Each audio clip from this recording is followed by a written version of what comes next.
El día de hoy vamos a conversar sobre una de las patologías que es muy frecuente y que la vamos a ver también en las consultas ginecológicas.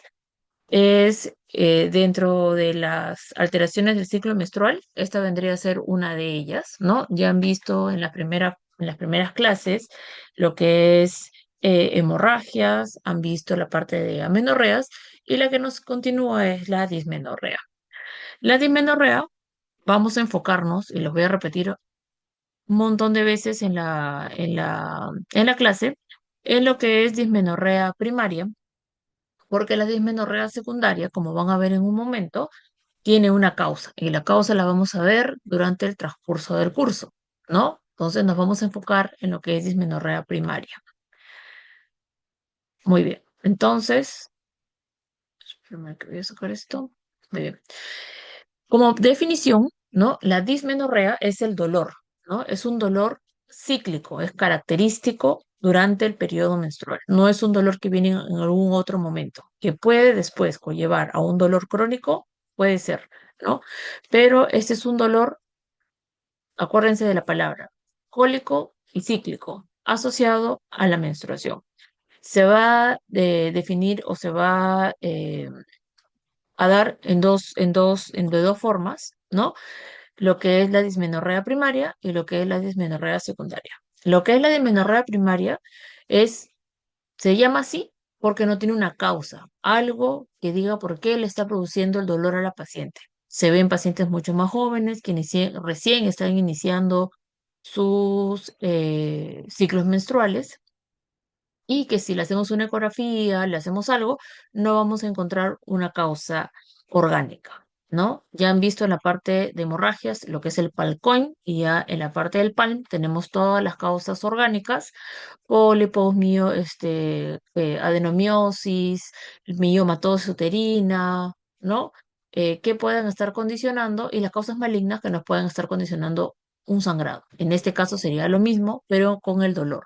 Y la dismenorrea secundaria, pues, está asociado a algo, ¿no? Encontramos en una ecografía focos endometriósicos, de repente miomas, adenomiosis, o tiene una infección, que lo van a ver también ahora, en esta etapa para este segundo examen, los que son infecciones, ¿no? Una infección pélvica crónica que también puede condicionar el dolor. Muy bien. ¿Cuáles son las características que van a definir a cada uno de ellos? ¿No? En lo que es la dismenorrea primaria es un dolor que ocurre,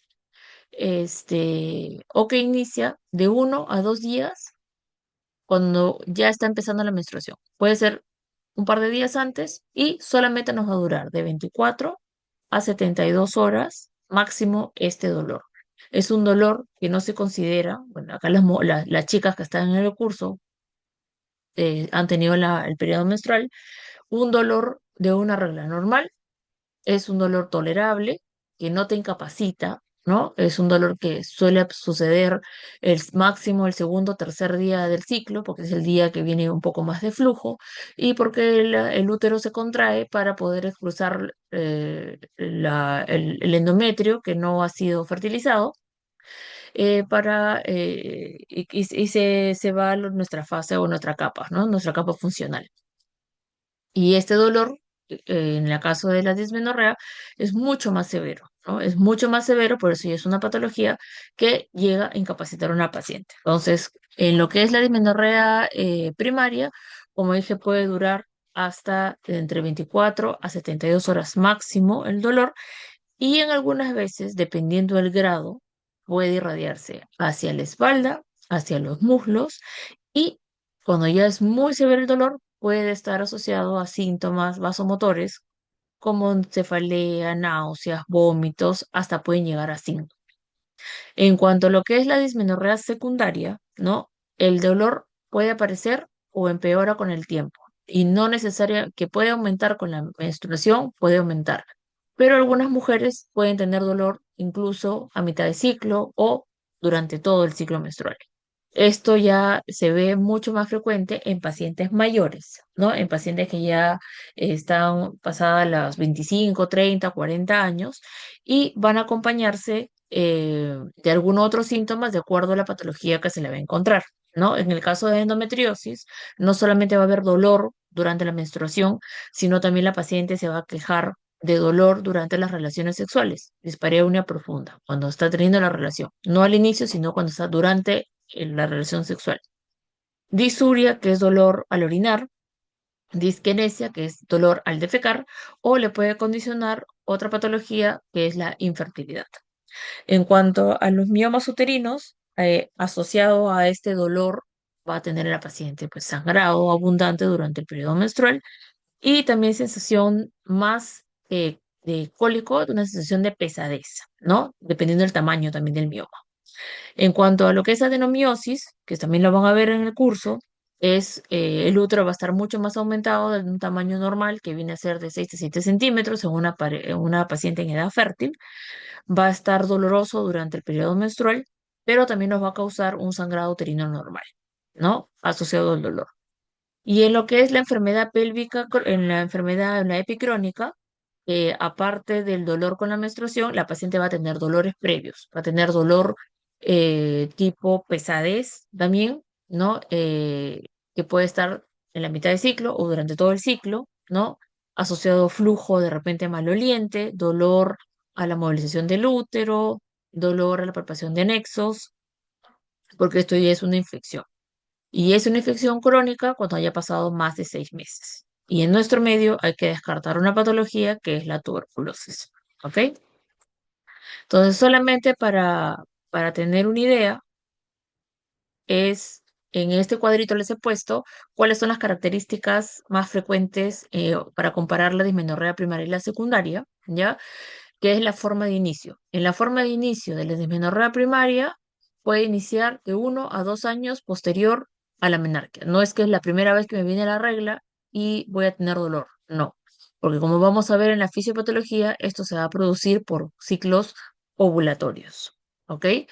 Y en la dismenorrea secundaria puede aparecer después de más años, ¿no? Es más, dentro del diagnóstico, si la paciente tiene dolor después de los 2 años del inicio de la menstruación, hay que catalogarlo o hay que buscar una causa de una dismenorrea secundaria en un futuro, ¿no? Y una de ellas es la endometriosis.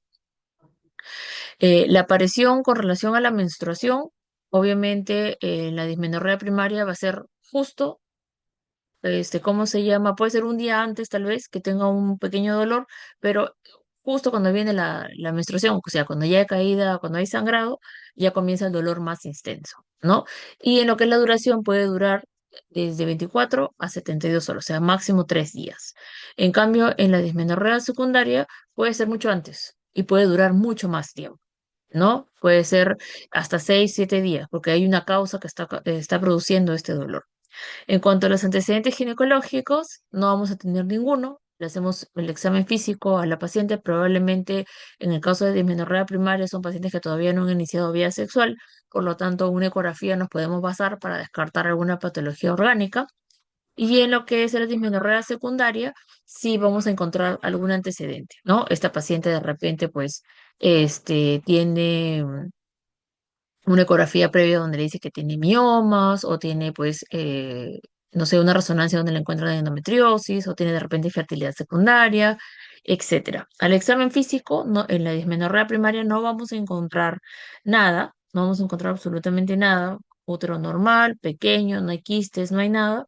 Y en la dismenorrea secundaria, que son pacientes mayores que también ya han iniciado vida sexual, sí le vamos a poder hacer un examen físico un poco más exhaustivo.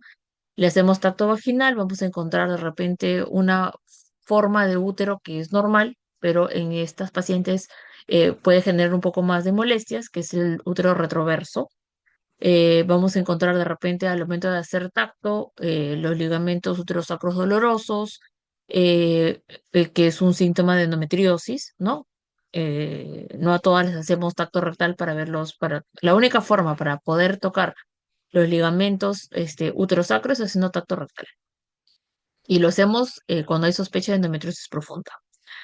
Cuando hacemos tacto encontramos anexos dolorosos o encontramos una tumoración o un útero grande, ¿no? Entonces en la dismenorrea secundaria vamos a encontrar una causa. Entonces ya tienen, que lo estoy repitiendo cada rato, dismenorrea, no hay causa, en la primaria y en la secundaria sí tenemos causa. En cuanto a la incidencia, estamos hablando de dismenorrea primaria, ¿ok? En la parte de dismenorrea primaria, más del 50% de las pacientes que están en etapa puber, ¿no? Se van a ver afectados de este tipo de patología, que es la dismenorrea primaria. De estas pacientes, del 10 al 12% pueden llegar a ser una dismenorrea severa, ¿no? La cual va a impedir o la va a incapacitar esos días durante el ciclo para poder hacer una actividad cotidiana como ir al colegio, tal vez, ¿no? Es por eso que se ve que hay una alta tasa de ausentismo escolar en esta época de estas pacientes o en algunos casos laboral, ¿no? Si persiste un poco más el dolor, casi hasta un 20%, ¿no? Esta patología, estamos hablando de dismenorrea primaria, suele mejorar después de que la paciente tiene un parto o tiene una gestación o cuando ya se está acercando pues a la tercera década de la vida. Cuando ya, no sé, pues ha tenido ya un cese tal vez por las gestaciones, ya no ha ovulado, etcétera. Pero siempre sospechando, si dura más de 2 años, esta patología de otro tipo o una dismenorrea secundaria, como una endometriosis no diagnosticada o subdiagnosticada. ¿Ok? Entonces, ya entrando más al tema, en lo que es la dismenorrea primaria, ya estamos cambiando un poco nuestro concepto, lo estamos haciendo un poco más moderno ahora. Ya no lo vamos a hablar solamente como dolor cólico durante el periodo menstrual, sino tenemos que hablar ya como un síndrome, ¿no? Un síndrome neuroinflamatorio uterino que es cíclico, y esto es porque hay una desregularización en las cadenas de las prostaglandinas, ¿no? Que generan un aumento, como si fuera una contracción de parto, que lo vamos a ver un rato en la parte de la fisiología, que simula realmente una contracción de parto, que puede llegar hasta más de 100 milímetros de mercurio. Entonces, imagínense el dolor, es como si estuviera literal en una contracción de parto. Y esto obviamente va a producir incapacidad de los pacientes cuando se hace más severo. ¿Ya? Entonces, para repetir de nuevo, por lo general aparece dentro de los 6 a 12 meses posteriores a la menarquia y ocurre siempre en ciclos ovulatorios, ¿no? Por eso hay periodos en las pacientes que recién han comenzado ciclos menstruales que no van a tener ovulación, ¿no? Porque recién está madurando su eje hormonal. Entonces vamos a tener ciclos que no va a tener dolor, como que en otros periodos va a tener dolor, ¿no? Es algo cíclico. Alrededor del 88% de estas pacientes adolescentes van a experimentar una regla muy dolorosa dentro de los primeros 2 años después de la menarquia.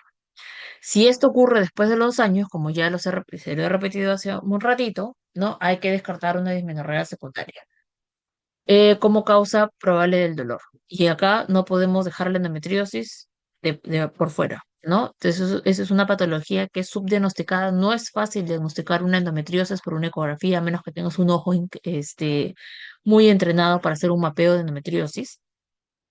Y no a todas las pacientes les mandamos a hacer resonancia magnética por una dismenorrea primaria, ¿ok? Entonces, ya cuando pasa el tiempo, ya hacemos un estudio más profundo. Eh, ¿Cómo empieza este dolor? El dolor empieza generalmente a las horas o justo durante la menstruación, ¿no? Estos se califican como unos calambres. Estos calambres van a ser muy severos, ¿no? Que pueden durar hasta 3 días después del inicio de la regla y su característica es ser espasmódica, ¿no? Es un dolor cíclico, muy dolor que produce espasmos, ¿no? Que tiene un momento en que calma y otro momento en que aumenta, ¿no? Por eso se llama espasmódico y que obviamente está en la parte inferior del abdomen. Puede irradiarse hacia la espalda, hacia la cara interior de los muslos y a menudo se escribe como si fuera una contracción de parto, ¿ya? Algunas chicas que están acá en la clase tal vez han experimentado alguna vez una regla dolorosa, pero no necesariamente es una patología, sino persiste. El calambre puede acompañarse, en el caso de que las pacientes tengan una dismenorrea muy severa, con síntomas sistémicos, ¿no? Incluyendo que es muy frecuente náuseas y vómitos, casi en el 90%, fatiga, casi en el 85%, en algunos casos diarrea, en el 60%, dolor en la espalda baja, en el 60%, cefalea, en el 45%, algunas pueden llegar hasta tener síncope eh, o un colapso durante el periodo menstrual por el dolor, ¿no? Esto va a durar pocas horas, máximo 3 días, ¿ok? Lo vamos a ver por qué se produce en un momento. El diagnóstico para hacer una dismenorrea primaria es clínico, ¿no? Le preguntamos a la paciente, vemos el grupo en el que se encuentra, en el grupo actario, ¿no? Y solamente haciendo una buena anamnesis y una buena historia clínica, ya con eso es suficiente como para hacer el diagnóstico de una dismenorrea primaria. No necesitamos hacer un examen más exhaustivo, no necesitamos hacer una ecografía o algo, no es un de manejo inicial, ¿no? De manejo inicial no le vamos a pedir ecografía a todas, a menos que haya sospecha de que haya alguna otra patología, ¿no? Aparte de la dismenorrea, de repente la paciente viene con, no sé, pues hemorragia uterina anormal o tiene periodos de ciclos de oligomenorrea, o sea, que no le viene el periodo muy seguido, ¿no? La vemos fenotípicamente, de repente tiene pues signos de hiperandrogenismo, y estamos sospechando tal vez de un ovario poliquístico, entonces ahí sí se podría hacer un estudio más exhaustivo. Pero solamente con la clínica que nos dice que hay dolor, empieza con el periodo menstrual, ya con eso podría ser suficiente como para comenzar un tratamiento, ¿no? Este, para repetir de nuevo, ¿cómo inicia el dolor de la dismenorrea? En el caso de primaria que estamos hablando, va a comenzar dentro de los pocos meses, dentro de los 6 primeros meses después del inicio de la menarquia, a veces puede durar hasta 2 años, ¿no? A pesar de que estos criterios en los libros están muy rígidos, ¿no? Para decir así, se puede esperar hasta de repente un añito más para no hacer un sobrediagnóstico, ¿no? Porque ya sabemos que en medicina nada es 100% como el libro nos dice, podemos hacer excepciones en algunas pacientes dependiendo si no encontramos alguna patología extra, ¿no? Tal vez llegar hasta los 3 años.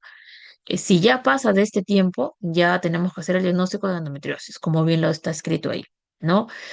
¿Cuánto duran estos calambres? 72 horas, máximo 3 días. Si pasa los 72 horas, ya hay que buscar otra causa por la cual la paciente pueda estar teniendo dolor, ¿no? La característica del dolor son como calambres, como si fuera el parto. Acuérdense que se lo estoy repitiendo a cada rato para que lo tengan ya grabado. No es una patología tan difícil de olvidar. Y el examen pélvico, obviamente la mayoría de nuestros pacientes van a estar en un grupo en el que todavía no tienen vida sexual activa, por lo tanto no le podemos hacer tacto vaginal, en el que la paciente desee o estamos sospechando ya pasando este tiempo de una dismenorrea eh, por endometriosis, podemos hacer tacto rectal, obviamente si es que la paciente y el familiar, en el caso de estar menor de edad, lo autorice. Si no, es mejor hacerle una resonancia magnética. Yo creo que más ahí, antes de pues hacerle un examen a la paciente que le puede incomodar, ¿no? En el examen pélvico, obviamente en una dismenorrea primaria, no vamos a encontrar ningún hallazgo anormal, ¿no? Hacemos una ecografía en el caso de que haya una sospecha de algo más, pero solamente con la clínica es suficiente. En cuanto a la etiología, y esto sí se lo tienen que grabar, ya que se los he repetido ya es un dolor cíclico, espasmódico, que viene al inicio de la menstruación. Entonces, se produce, ¿por qué? Porque hay un aumento excesivo de las prostaglandinas, ¿no? Igualito que en el parto, ¿no? Sobre todo la F2 y la E2, ¿no? Esto también va a alterar nuestra cascada de los tromboxanos, de los leucotrienos y va a aumentar lo que es la vasopresina circulante. ¿Qué van a producir estas prostaglandinas en el útero? Van a producir que el útero se comience a tener una motilidad mucho más aumentada, ¿no? Puede producir esta movilidad tan aumentada como si fuera una arritmia, una disritmia, un aumento en la peristalsis uterina que puede llegar a un tono más de 10 milímetros de mercurio y una fuerza de contracción que llega hasta más de 120, o sea, igual que una contracción de parto. Cuando algo se contrae tan fuerte, ¿qué va a producir? Va a producir una vasoconstricción. Y esa vasoconstricción, ¿qué hace? Disminuye nuestro flujo, ¿no? Como disminuye nuestro flujo a nivel del miometrio, se va a producir como una angina, como una muerte celular, ¿no? Una isquemia. Y esa isquemia, como si fuera un infarto, ¿no? Va a producir que ese dolor sea mucho más intenso, que lo vamos a ver ahora, si me deja esta computadora pasar. Muy bien. Entonces aquí tengo un dibujito, ¿no? Como para que se lo graben y ya lo tengan ahí. ¿Qué pasa en nuestros ciclos, en nuestro ciclo menstrual, ¿no? Para que se produzca esta patología, ¿por qué aumenta las prostaglandinas? Porque va a haber un descenso de la progesterona. Entonces, todo inicia con el descenso de la progesterona, porque obviamente al no encontrar una gestación, ¿no? En nuestro cuerpo lúteo, pues hay una regresión del cuerpo lúteo y esto se ve con la disminución de la progesterona. Disminuye la progesterona y va a aumentar las prostaglandinas. ¿Para qué? Para expulsar nuestra capa funcional del endometrio porque ya no la necesitamos porque no hay implantación. ¿Ok? Pero en esta patología, estas prostaglandinas van a aumentar tanto, tanto, que van a producir a nivel del miometrio una disritmia, ¿no? Que es igualito como las contracciones de parto, así como han visto en el trabajo de parto que hay alteraciones de la contractibilidad, igualito se produce acá. Van a haber focos ectópicos a nivel de todo de nuestro músculo uterino que van a producir esas contracciones, ¿no? Una disritmia. Esa contracción va a ser tan fuerte que va a producir en algún momento alguna isquemia porque va a disminuir nuestro flujo sanguíneo, ¿no? Y eso va a condicionar que el dolor sea más intenso porque va a producir a nivel de nuestras fibras nerviosas por el aumento de las prostaglandinas, esta sensibilidad, ¿no? Y va a producir que el dolor sea como si fuera un infarto, ¿no? Porque se produce esa isquemia y eso es lo que va a sentir la paciente, ¿no? En el sistema nociceptivo. Entonces, como ya lo estoy repitiendo, ¿por qué se produce la dismenorrea primaria? Por el aumento de la prostaglandina. Y todo comienza con la disminución de la progesterona. ¿Ok? Y nuestro tratamiento va a ir abocado a eso, ¿no? Solamente para que lo tengan en cuenta, que la dismenorrea primaria va a tener grados, ¿no? Y todo va a depender de la afectación a la actividad que tenga cada paciente, ¿no? Podemos tener un grado cero en que la actividad laboral no se afecta, la paciente puede ir a trabajar normal o puede ir al colegio, no va a tener síntomas sistémicos y no va a requerir un tratamiento con analgésicos más que tal vez un paracetamol en el caso de que que tenga mucho dolor, ¿no? Todo va a depender también del umbral de cada paciente del dolor. En el grado uno raramente puede estar afectado su vida laboral o ir al colegio. No vamos a encontrar síntomas sistémicos, ¿no? Va a ser un dolor tolerable y raramente va a requerir, pues, un analgésico. En el grado 2 ya el dolor es moderado, ¿no? Puede afectar o va a haber ausentismo laboral o al colegio. Puede haber en algunos casos síntomas sistémicos, pero el dolor no es tan severo, ¿no? Y aquí sí la paciente necesita de todas maneras un analgésico para soportar los primeros 3 días el dolor. En el caso del grado 3 que ya es algo severo, ¿no? La actividad obviamente está afectado en esos días que tiene la menstruación, no va al colegio porque la incapacita, ¿no? Puede haber síntomas sistémicos de todas maneras, náuseas, vómitos, puede haber síncope, y acá, a pesar del tratamiento analgésico, puede persistir el dolor, ¿no? Y acá ya tenemos que ir a una segunda opción de tratamiento.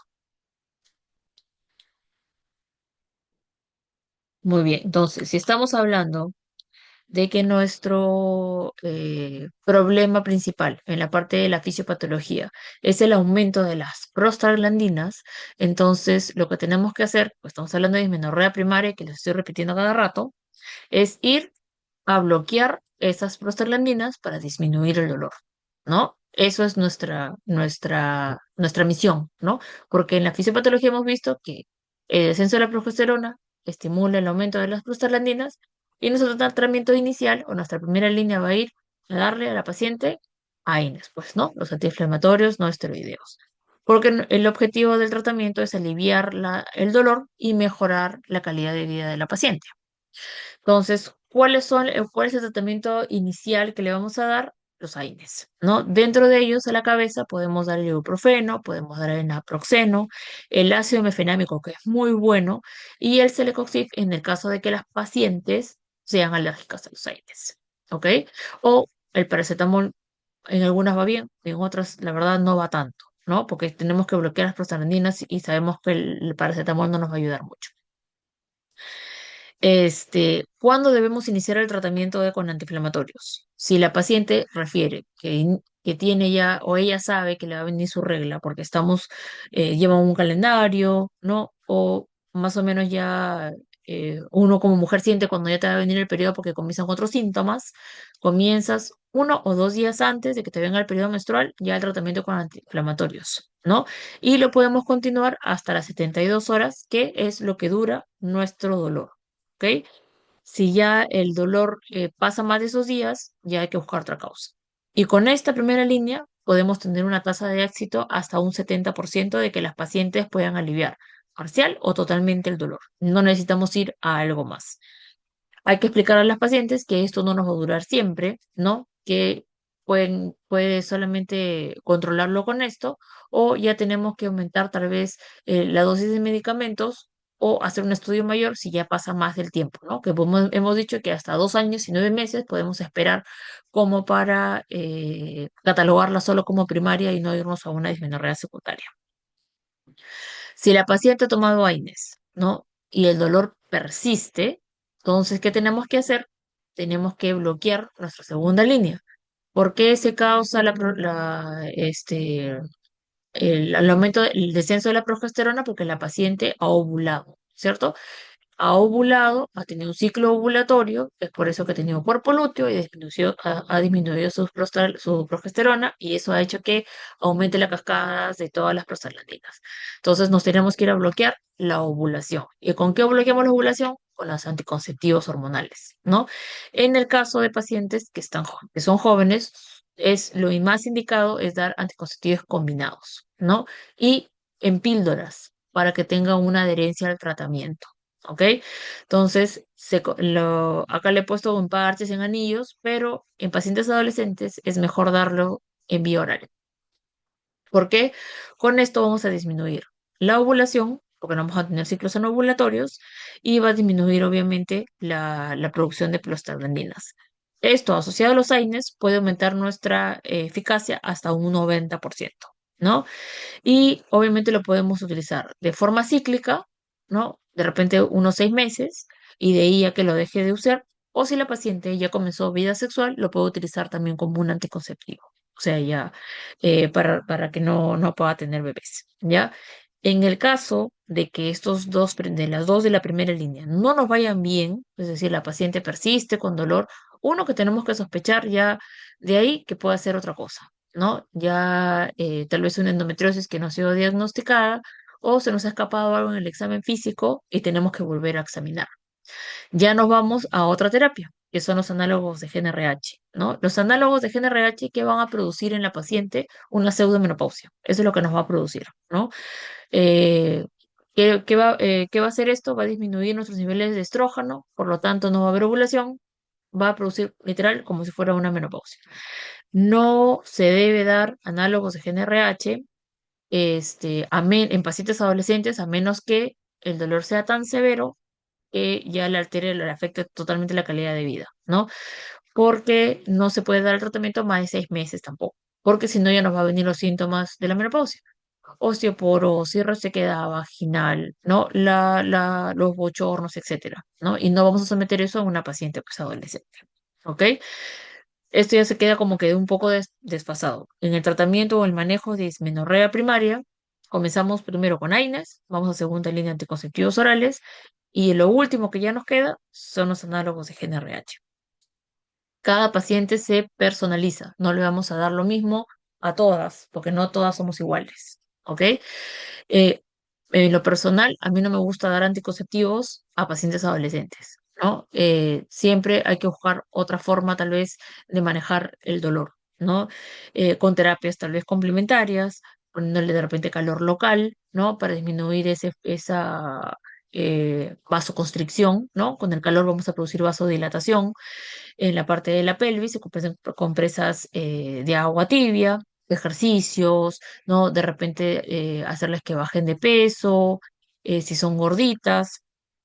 eh, el factor psicológico es importante, ¿no? A veces no necesariamente la paciente presenta un dolor tan intenso y lo somatiza de esa forma porque tiene algún problema psiquiátrico que no lo estamos viendo, no se está analizando, sobre todo en esta época en la parte de la ansiedad, el estrés, etcétera, es muy frecuente que las pacientes somaticen así, ¿no? Viene la menstruación y se desmayan hasta porque les duele la regla, ¿no? Entonces, cada paciente es distinta y ya vamos viendo, como médicos nos han entrenado en la parte psicológica también, entonces, al momento que hacemos nuestra historia clínica y que estamos evaluando al paciente, tenemos que ya estamos viendo, nos están hablando y ya nosotros podemos tener, sin haber hecho la especialidad de psiquiatría o algo, ¿no? Que no es tan normal en esa paciente, ¿no? Y ya la podemos mandar como para que se haga, orientarla para que vaya de repente a psicología, psiquiatría, en el caso de que veamos alguna anomalía de la personalidad, ¿ok? Entonces, en lo que es las medidas no farmacológicas, como le digo, la aplicación de calor local es muy eficaz, ¿no? En algunas pacientes, y si hay evidencia de eso, ¿no? En disminuir la vasoconstricción porque produce vasodilatación. El ejercicio físico regular también nos ayuda porque desestresa, ¿no? Como libera a la paciente de ese estrés oxidativo que puede producir vasoconstricción también.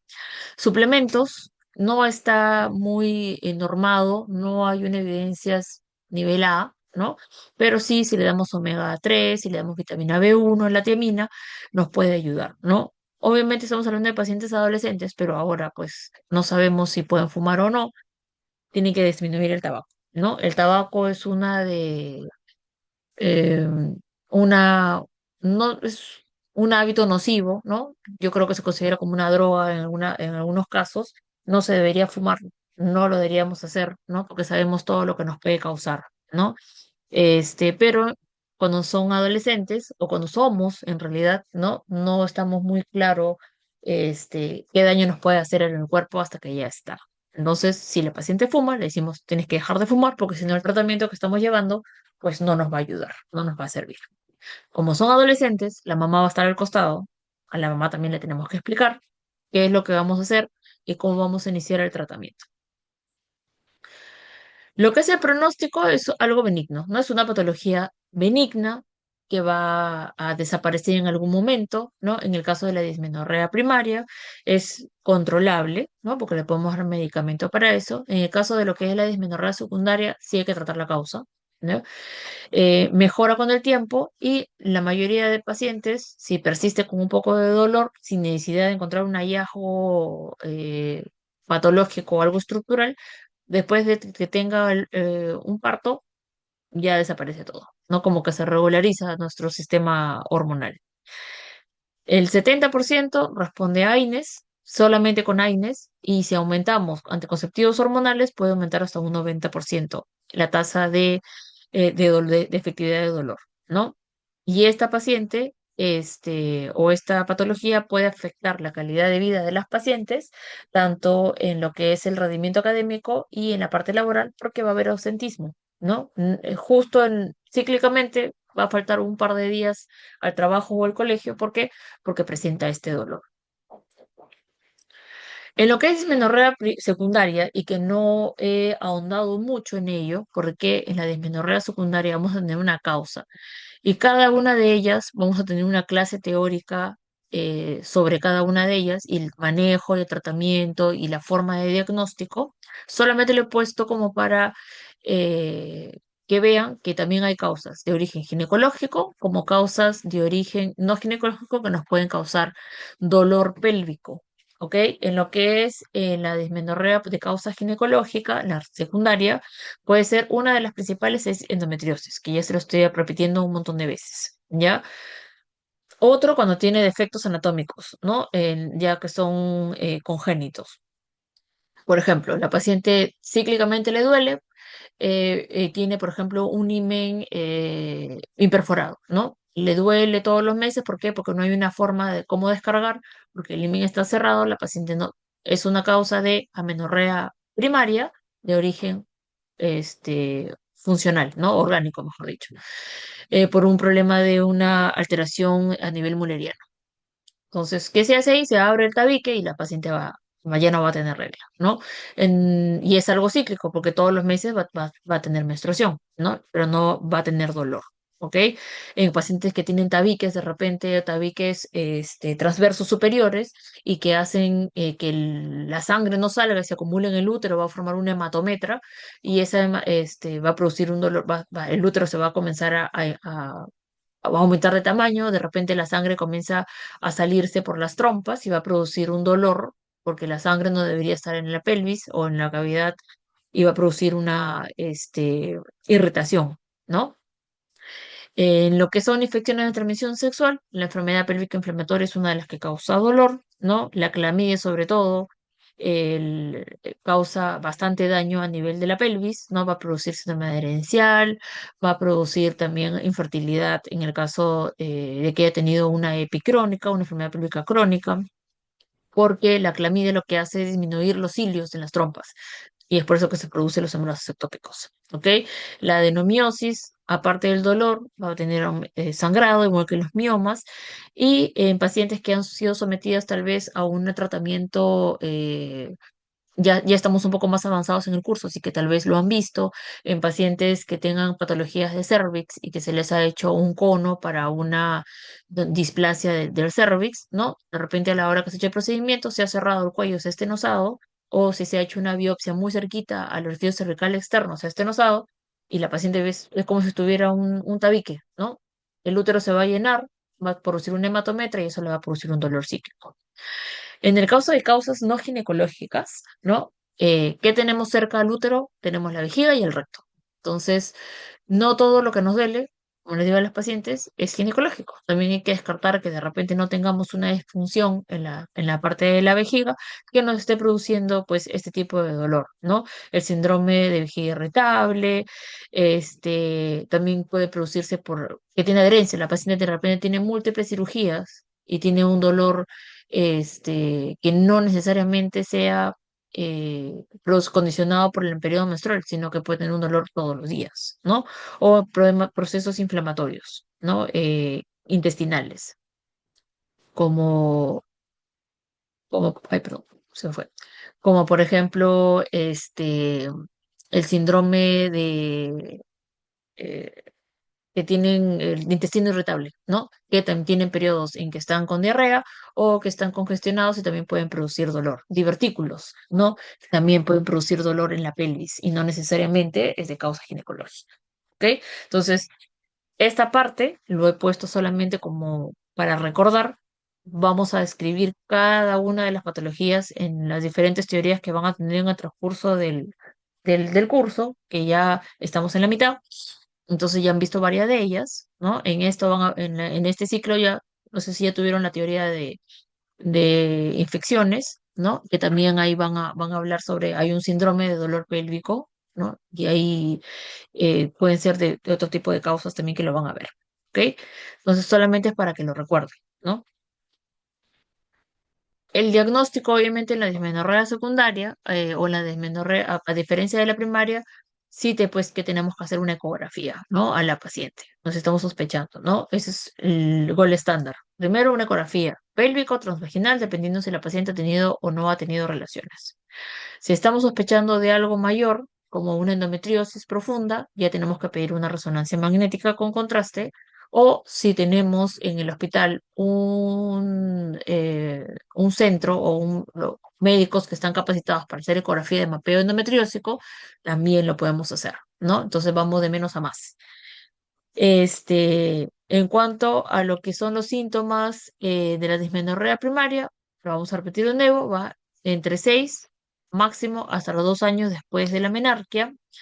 Puede durar unas horas, puede comenzar unas horas y durar máximo hasta 3 días con el sangrado, ¿ya? No va a haber,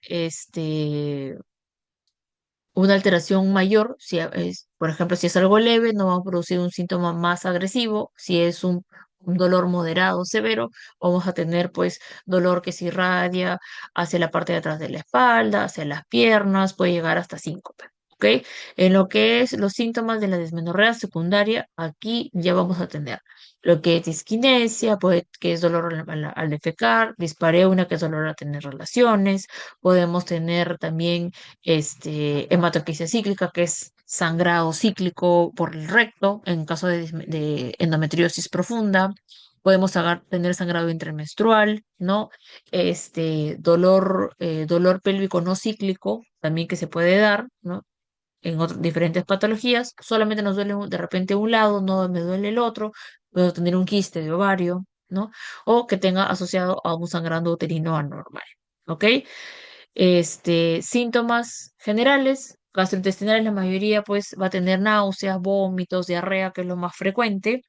Neurológico, dolor de cabeza, ¿no? Hay algunas pacientes que les duele pues, que tienen fatiga, que les duele la parte de la musculatura, ¿no? Y en algunos casos puede producir pues hasta síncope, ¿ya? Entonces, en conclusión, estamos hablando de la dismenorrea primaria.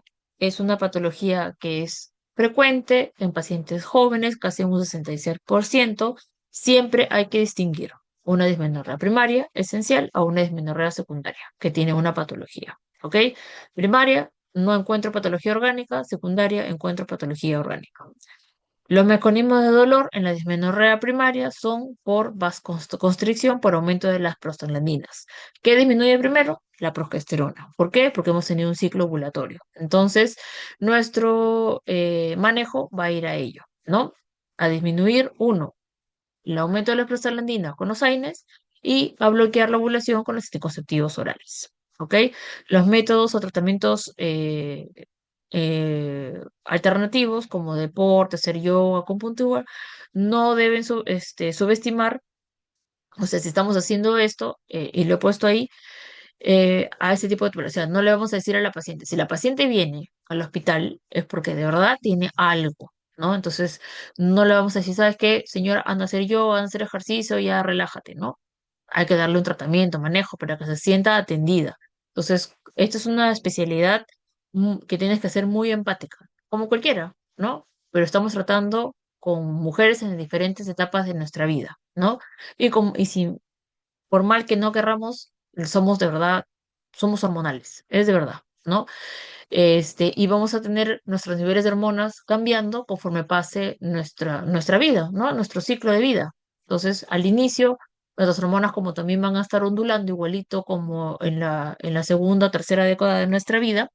Y si la paciente viene por un dolor, hay que tratarlo. Hay que tratar de buscar la causa, primero de por qué está viniendo, porque no creo que les guste perder el tiempo de ir al hospital a mitad de la noche porque no les duele nada, ¿no? Entonces, siempre hay que ser empáticos con eso. No, ay, señora, ¿por qué estás viniendo? O la niña, ¿por qué estás viniendo? No. Siempre hay que tratar de resolver por algo, ¿no? Yo les digo así igualito a los residentes. Si la paciente está viniendo a las 2 de la mañana, es porque algo le molesta, algo le duele. No es porque ella se ha despertado y está andando por la calle a las 2 de la mañana. Ha ido al hospital porque tiene una molestia. Entonces tenemos que tratar de resolver eso, igualito es acá, ¿no? Si encontramos de repente un problema psicológico, psiquiátrico, la paciente tiene de repente, no sé, pues violencia o algo y su forma de somatizar su cuerpo es así, hay que tratar de dirigir a eso, ¿no? Entonces, no hay que decirle a la paciente de frente, vamos por otros medios sin tener un tratamiento, ¿ya? Entonces, ese tipo de patologías pasa, es algo benigno, no va a durar para siempre, pero tenemos que ser empáticos con el dolor que presenta, ¿ok? Preguntas.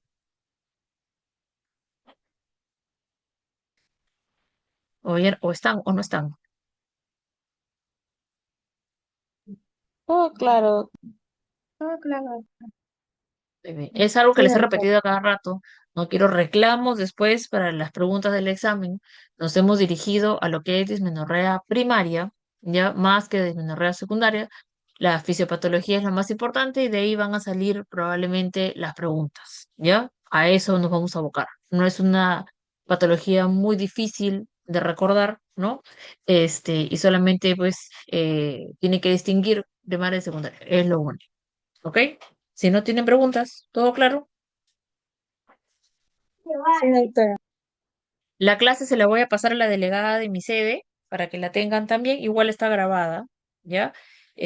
Para que puedan repasar. Igual, las preguntas son casos clínicos, ¿ok? No sé si pondrán alguna de mis preguntas en el examen, a ver si eso va a depender de la doctora Arce, pero igual lo leen, ¿ya? Muy bien, chicos. Entonces, si todo está claro, ya nos podemos ir. ¿Sí? Gracias, doctora.